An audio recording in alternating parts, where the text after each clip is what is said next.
Halo semuanya, perkenalkan nama saya Mario Redondo. Nama saya Tori Tatanius. Nama saya Aini Rufaidah. Nama saya Mutiara Nailah. Pada kesempatan kali ini, kelompok kami akan menjelaskan bagaimana isu tata kelola HAM yang terjadi di Myanmar pasca kudeta militer di tahun 2021. So, simak video berikut ini. Pada awal Februari 2021, merupakan peristiwa yang rumit bagi Myanmar karena negara Asia Tenggara ini sedang menghadapi perselisihan internal akibat kudeta oleh sekelompok militer Myanmar. Militer tidak puas dengan hasil pemilihan umum dan pemilu ini diselenggarakan secara demokratis dan dimenangkan oleh Partai Liga Nasional untuk Demokrasi dengan perolehan 82% kursi dan sisa kelompok militer dengan hasil 6% kursi. Militer Myanmar sedang mempertimbangkan pemilihan ulang untuk menciptakan hasil yang adil. Namun, tanggal pemilihan belum ditentukan hingga pemerintah Myanmar direbut oleh militer yang memberlakukan keadaan darurat. Seperti yang telah dijelaskan sebelumnya, sejak kudeta militer yang dilakukan oleh pemerintah militer di Myanmar, pemerintah militer Myanmar ini telah melakukan banyak kekerasan HAM dan memicu krisis kemanusiaan yang cukup serius. Dalam dinamika global, pelanggaran yang dilakukan oleh pemerintah militer di Myanmar ini mendapatkan kecaman yang serius dari masyarakat internasional. Banyak negara dan lembaga internasional seperti PBB dan juga Uni Eropa mengutuk tindakan tersebut dan memberikan sanksi terhadap rezim militer yang ada di Myanmar.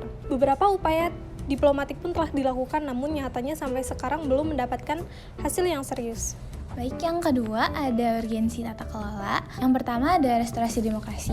Jadi, tata kelola yang baik diperlukan untuk memulihkan demokrasi yang dihancurkan oleh kudeta. Hal ini melibatkan proses transisi yang adil dan inklusif menuju pemerintahan sipil yang demokratis, pemilihan umum yang bebas dan adil, pembentukan institusi yang independen, dan partisipasi publik yang luas dalam proses politik adalah beberapa aspek penting dari tata kelola yang baik dalam pemulihan demokrasi. Urgensi tata kelola yang baik terletak pada upaya memulihkan demokrasi di negara tersebut. Oke, yang kedua adalah hak asasi manusia. Tata kelola yang baik harus memastikan perlindungan hak asasi manusia yang efektif, termasuk pendirian mekanisme pengawasan independen, pengadilan yang adil, dan akuntabilitas bagi pelaku pelanggaran hak asasi manusia. Selanjutnya, stabilitas ekonomi, politik, dan pembangunan. Urgensi tata kelola yang baik terletak pada pemulihan stabilitas. Pemerintah yang efektif dan transparan dapat membangun kepercayaan investor dan mempromosikan pertumbuhan ekonomi yang inklusif untuk mengatasi dampak negatif dari kudeta. Pemerintahan yang transparan, kebijakan ekonomi yang berkelanjutan, dan peningkatan partisipasi masyarakat dalam proses pengambilan keputusan. Lalu terakhir, peran tata kelola global. Tata kelola yang baik juga penting untuk mendapatkan dukungan dari masyarakat internasional dalam menangani kudeta di Myanmar. Negara lain dan organisasi internasional cenderung memberikan dukungan kepada pemerintah yang sah dan memiliki tata kelola yang baik. Dengan memperbaiki tata kelola di Myanmar, negara tersebut dapat memperoleh dukungan yang lebih luas dari komunitas internasional dalam upaya mereka untuk mengatasi kudeta dan krisis yang terkait. Yang terakhir adalah sejarah singkat pelembagaan institusi yang terkait tata kelola global. Dalam kudeta militer di Myanmar, ada beberapa institusi yang terkait. Di antaranya, yang pertama ada Militer Myanmar atau Tatmadaw. Angkatan bersenjata Myanmar memainkan peran utama dalam kudeta yang terjadi pada tanggal 1 Februari 2021 di Myanmar. Mereka menahan Aung San Suu Kyi, pemimpin sipil yang terpilih dan anggota pemerintahannya. Sejak pembentukannya pada tahun 1948 setelah kemerdekaan Myanmar, militer Myanmar telah terlibat dalam berbagai peristiwa. Mereka terlibat dalam kudeta militer tahun 1962 yang dipimpin oleh Jenderal Ne Win, serta dalam pemberontakan tahun 1988 yang juga dikenal sebagai Protes 8888. Kudeta militer yang terjadi pada Februari 2021 ini menunjukkan bahwa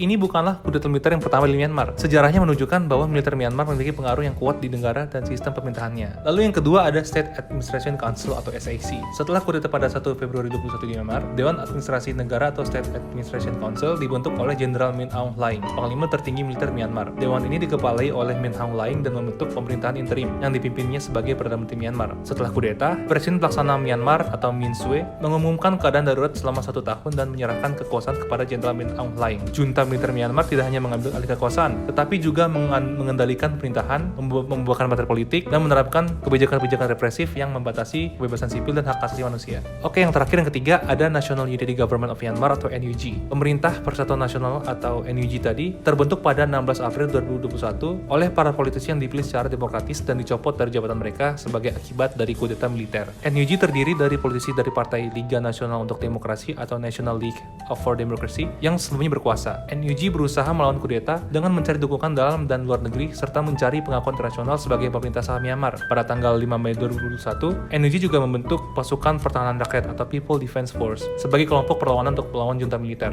Namun, junta militer telah menyatakan NUG sebagai organisasi yang ilegal. Baik, itu tadi penjelasan dari kelompok kami tentang isu tata kelola HAM di Myanmar tahun 2021.